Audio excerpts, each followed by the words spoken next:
Hello बच्चों, स्वागत है आप लोगों का मेरे YouTube channel triple A mathematics classes में। तो हम लोग क्या पढ़े थे पिछला क्लास में हम लोग पढ़े थे इंटीग्रेशन बाय पार्शियल फ्रैक्शन का। इंटीग्रेशन बाय पार्शियल फ्रैक्शन, उसमें हम लोग क्वेश्चन को कैसे सॉल्व करते हैं, उसमें से कुछ टाइप दिया हुआ था, जिसमें टाइप 1 और टाइप 2 दो टाइप हम लोग डिस्कस कर चुके थे। एक बार हम याद दिला देते हैं वो दो टाइप क्या क्या था।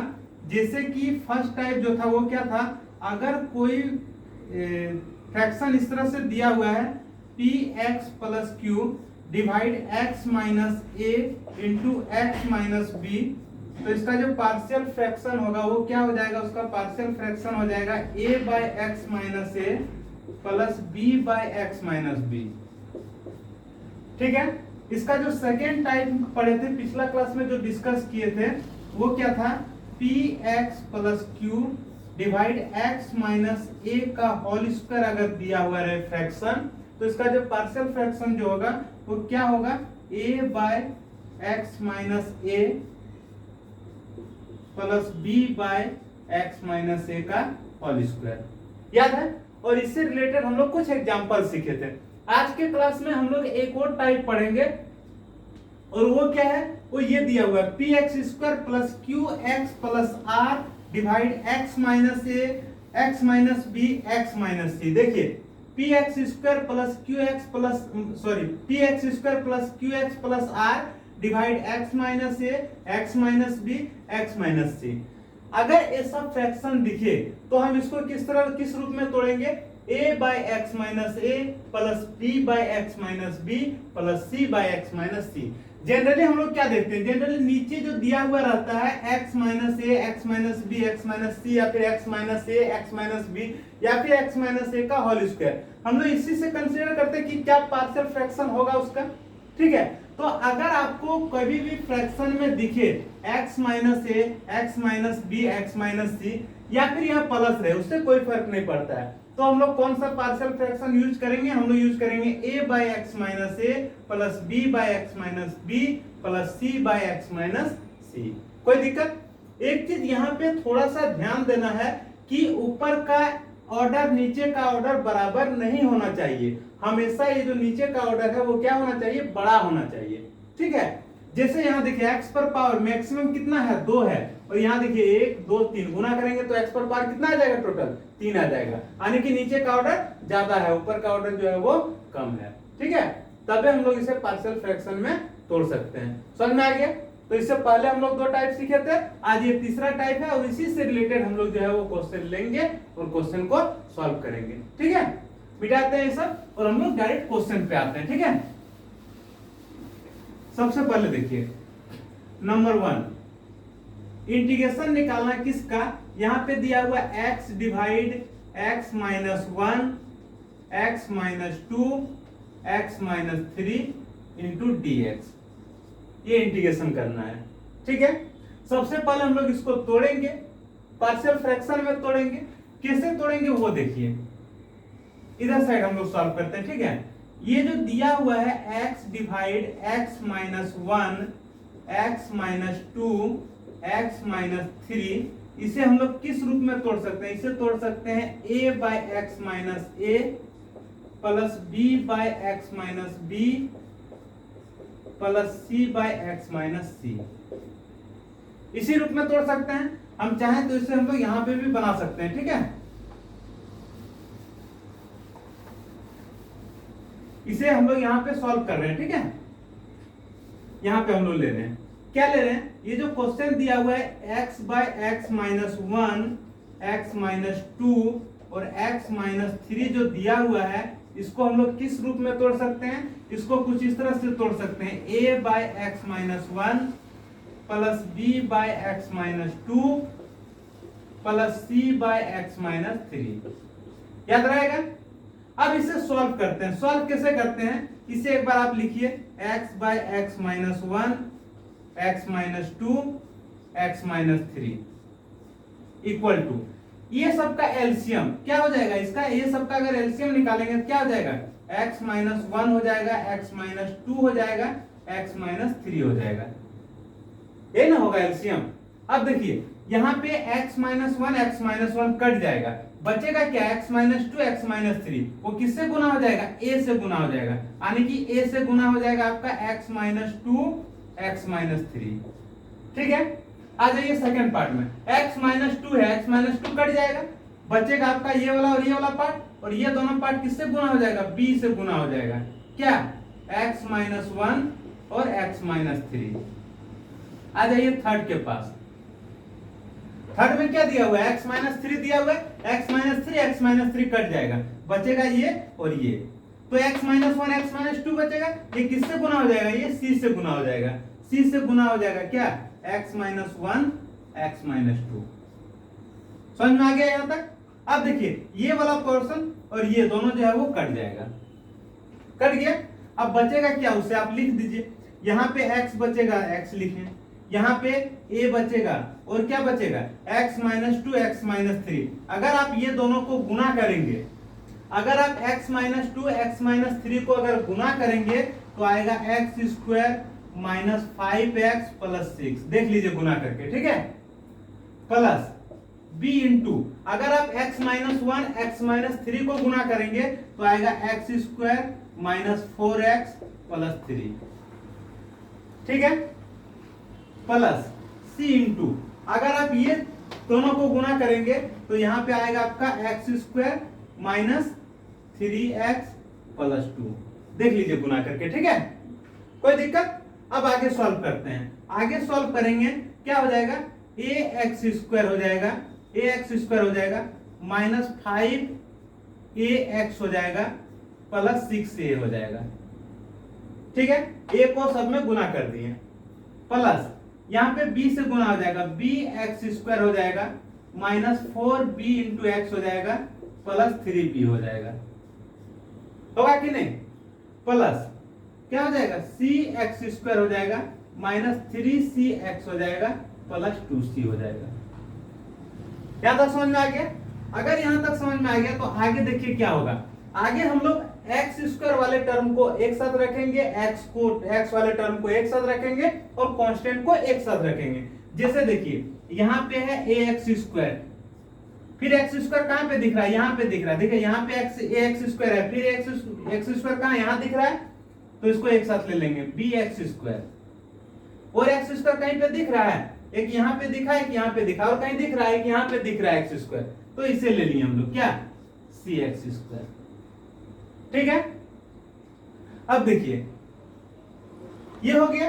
अब जब एक्स स्क्वायर वाला टर्म जब खत्म हो गया, एक्स स्क्वायर वाला टर्म जब खत्म हो गया, तब हम लोग लेंगे एक्स कहां कहां दिख रहा है। तो एक्स देखिए एक यहां दिख रहा है, एक्स एक यहां दिख रहा है, एक्स एक यहां दिख रहा है। ये तीनों को एक साथ रख लीजिए।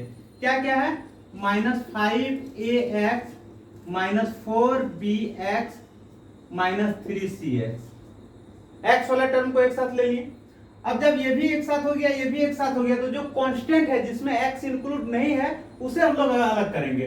तो x इंक्लूड किसमें नहीं है, एक इसमें नहीं है, एक इसमें नहीं है और एक इसमें नहीं है। ये कांस्टेंट है, इसको अलग कर दीजिए, यहां पे लिख दीजिए 6a plus 3b plus 2c। कोई दिक्कत किसी को, समझ में आ गया। अब इसे हम लोग मिटा दे रहे हैं, ठीक है, यहां पे इसका कोई काम नहीं है। सॉल्यूशन जो है वो थोड़ा सा बड़ा जो है वो बनेगा ही है।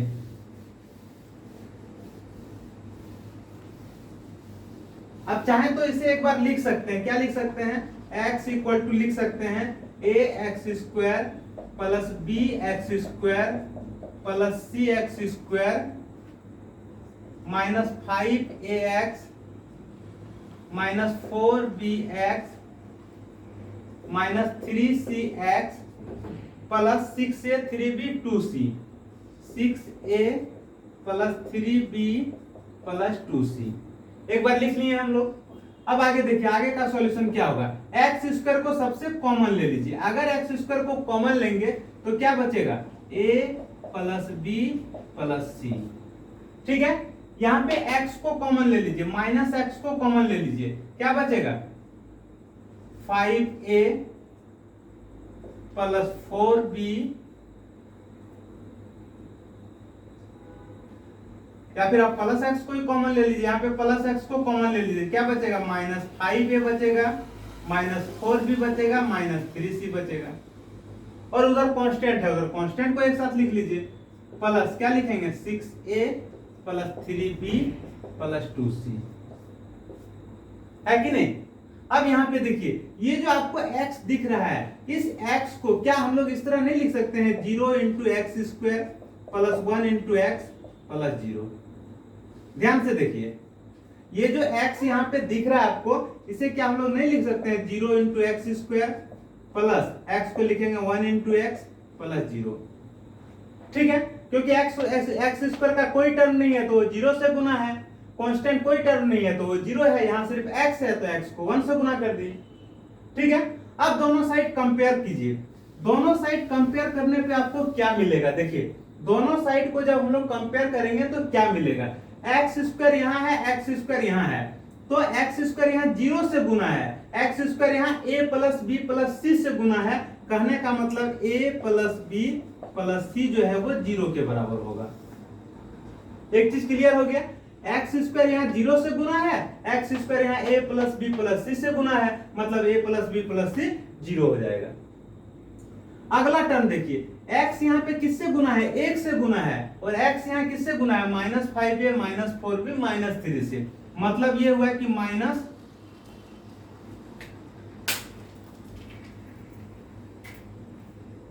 यहाँ पे ये हुआ कि -5a -4b -3c का जो वैल्यू है वो 1 के बराबर होगा, क्योंकि x यहाँ पे इससे गुना है, x यहाँ पे 1 से गुना है, तो ये पूरा वैल्यू 1 के बराबर हो जाएगा। क्लियर है। आगे देखिए थर्ड क्या है, ये कांस्टेंट है, कांस्टेंट क्या है 6a plus 3b plus 2c। यहां पे कांस्टेंट क्या है, यहां पे कांस्टेंट 0 है, यानी कि ये जो है वो किसके बराबर हो जाएगा, 0 के बराबर हो जाएगा। होगा कि नहीं होगा, समझ में आ गया। अगर आप चाहें तो तीनों को एक साथ भी लिख सकते हैं, अगर आप चाहें तो तीनों को एक साथ भी लिख सकते हैं, ठीक है। कैसे देखिए, जैसे a प्लस बी प्लस सी 0 हो जाएगा, यहाँ पे -5a -4b -3c 1 के बराबर हो जाएगा, और आगे जो है 6a plus 3b plus 2c जो है वो किसके बराबर हो जाएगा, 0 के बराबर हो जाएगा, ठीक है। इससे क्या होगा, जगह बचेगा, हम लोग सॉल्व करेंगे। इसे मान लिया इक्वेशन 1, इसे मान लिए 2, इसे मान लिए 3। अब लोग तीनों इक्वेशन को सॉल्व करेंगे, इक्वेशन सॉल्व करने तो आता ही है। क्या करेंगे, जैसे मान लीजिए यहाँ 1 और 3 को सॉल्व करेंगे, ठीक है। पहले हम लोग 1 और 3 को सॉल्व करेंगे, फिर कोई 2 को हम लोग सॉल्व करेंगे, उससे हम लोग a और b का मान निकालेंगे, ठीक है। वहां से फिर तीसरा में रखेंगे। जब 3 इक्वेशन दिया हुआ रहता है, 3 वेरिएबल दिया हुआ रहता है, तो हम लोग मान कैसे सॉल्व करते हैं इसका। सबसे पहले यहाँ देखिए, यहाँ पे कुछ कॉमन आएगा तो हम लोग कुछ कॉमन ले लेते हैं, ठीक है। क्या कॉमन आएगा, देखिए ये 6 है, 3b है, 2c है, ये 0 के बराबर है, तो यहाँ हम लोग 2 को कॉमन ले सकते हैं, नहीं ले सकते हैं, रहने दीजिए, बाद में देखा जाएगा। हम लोग अभी ये दोनों इक्वेशन को सॉल्व करेंगे। सबसे पहले 1 और 3 को ले रहे हैं, क्या ले रहे हैं, 1 और 3 को ले रहे हैं, 1 and 3। 1 में क्या दिया है, a plus B plus C equal to 0, 1 में दिया है a plus B plus C equal to 0। 3 में क्या दिया है, 6a 3b 2c, 6a plus 3b plus 2c equal to 0, ये दिया हुआ है। अब यहां पे देखिए किससे गुना करेंगे, हम लोग किससे गुना करेंगे, बोलिए।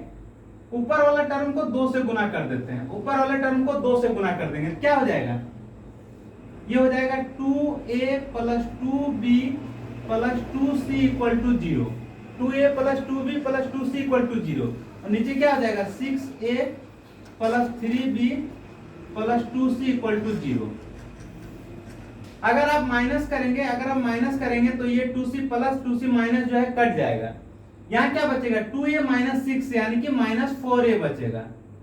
यहाँ पे 2b है और यहाँ पे क्या है -3b है, तो क्या बचेगा -b बचेगा, इक्वल टू क्या हो जाएगा 0, इक्वल टू क्या हो जाएगा 0, यानी कि -4a इक्वल टू क्या हो जाएगा b, कहने का मतलब है b का वैल्यू किसके बराबर हो जाएगा, -4a के बराबर। b का वैल्यू -4a के बराबर आ गया। समझ में आ गया? कोई दिक्कत किसी को? अगर b का वैल्यू -4a के बराबर आ गया तो आगे देखिए हम लोग कैसे सॉल्व करेंगे। फिर यही दोनों इक्वेशन को लीजिए, फिर यही दोनों इक्वेशन को लीजिए। क्या है इक्वेशन 1 एंड 3 को लीजिए। 1 में क्या है, a plus B plus C, a plus B plus C equal to 0। और 3 में क्या है, 3 में है 6a 3b 2c, 6a plus 3b plus 2c equal to 0। अब एक बार 2 से गुना किए थे, अभी b को हटाने के लिए हम लोग 3 से गुना करेंगे। किससे गुना कर रहे हैं, 3 से गुना कर रहे हैं। यहाँ पे 3 से गुना कर दिए, ठीक है। 3 से गुना करने से क्या होगा, ये देखिए 3 से गुना करने से क्या होगा, 3a plus 3b plus 3c equal to 0। नीचे क्या हो जाएगा, 6a plus 3b plus 2c equal to 0। घटा दीजिए, इससे क्या होगा, 3b प्लस 3b माइनस खत्म हो जाएगा। यहाँ 3a है माइनस 6a है, क्या हो जाएगा -3a। यहाँ 3c है -2c है, क्या बचेगा -c इक्वल टू 0। मतलब -3a किसके बराबर है, c के बराबर, यानी कि c जो आया वो आया -3a। c का वैल्यू क्या आया, -3a। यहां तक समझ में आ गया? अगर यहां तक समझ में आ गया तो आगे देखिए हम लोग कैसे सॉल्व करेंगे। इधर में हम लोग इक्वेशन लिख लेते हैं, ठीक है। Equation a plus B plus C equal to 0 है, a plus B plus C equal to 0 है, इक्वेशन 1 आया। फिर -5a -4b -3c equal to 1 है, -5a -4b -3c किसके बराबर है, 1 के बराबर, इक्वेशन 2 है। और तीसरा इक्वेशन 6a 3b 2c है, 6a plus 3b plus 2c ये 0 के बराबर है, इक्वेशन 3 आया। और जो इक्वेशन को सॉल्व करके वैल्यू आया वो b इक्वल टू -4a आया, b इक्वल टू -4a आया। और एक वैल्यू आया c इक्वल टू -3a आया, c इक्वल टू -3a आया, c इक्वल टू क्या आया, -3a। यहां तक हमें पता है, ठीक है। पूरा मिटा देते हैं। देखिए आप स्टेप को अगर फॉलो करेंगे तो कभी भी दिक्कत नहीं होगा, ठीक है। इसीलिए कोशिश कीजिए स्टेप बाय स्टेप आप सॉल्यूशन करें। सॉल्यूशन जो है बहुत ही आसानी से आ जाएगा, गलत होने का भी चांस नहीं रहेगा, ठीक है। ये सब क्वेश्चन थोड़ा सा बड़ा तो बनेगा ही। ओके, आगे देखिए। अब इक्वेशन 1 के पास आ जाइए। इक्वेशन 1 में क्या दिया हुआ है, a plus B plus C equal to 0 दिया हुआ है। a का मान हमें नहीं पता है, b का मान हम लोग निकाला है -4a तो रख देंगे -4a, प्लस c का मान निकाला है -3a तो रख देंगे -3a इक्वल टू 0, ठीक है। यहाँ पे क्या हो जाएगा, a -4a -3a equal to 0। अब जब इसे सॉल्व करेंगे तो a -7a सॉल्व करेंगे -6 से आएगा इक्वल टू 0, यानी कि a का वैल्यू 0 होगा। a का वैल्यू क्या आएगा, 0 होगा। a का वैल्यू क्या आया, 0 आया, ठीक है। कोई दिक्कत?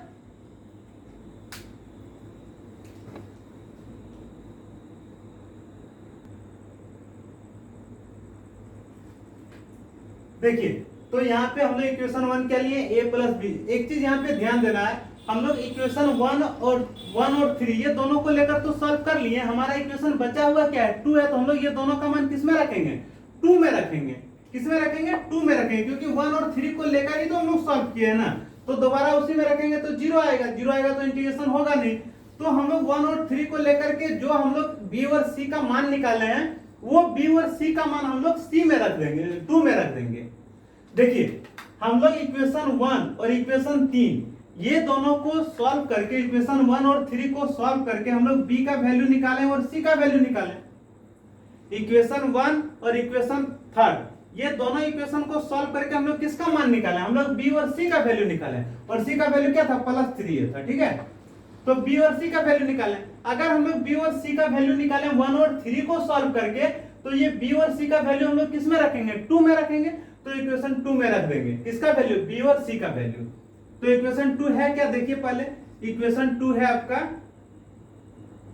-5a -4b -3c = 1 रख दीजिए। -5a -4 इंटू बी का वैल्यू क्या रखेंगे, -4a -3 इंटू सी का वैल्यू क्या रखेंगे, सी का वैल्यू रखेंगे 3a = 1। गुना कीजिए, -5 आ जाएगा, माइनस माइनस प्लस 16a आ जाएगा, -9a आ जाएगा = 1। सॉल्व करेंगे तो क्या हो जाएगा, 16a, ये सबको सॉल्व कीजिए, ये सबको सॉल्व करेंगे तो आएगा 2a = 1 आएगा, तो a क्या हो जाएगा 1/2। a का मान आ गया 1/2। अब जब a का मान आ गया तो b यहाँ दिया हुआ है, b = क्या है -4a, तो इसका वैल्यू क्या हो जाएगा -4 इंटू 1/2। सॉल्व करेंगे तो -1/2।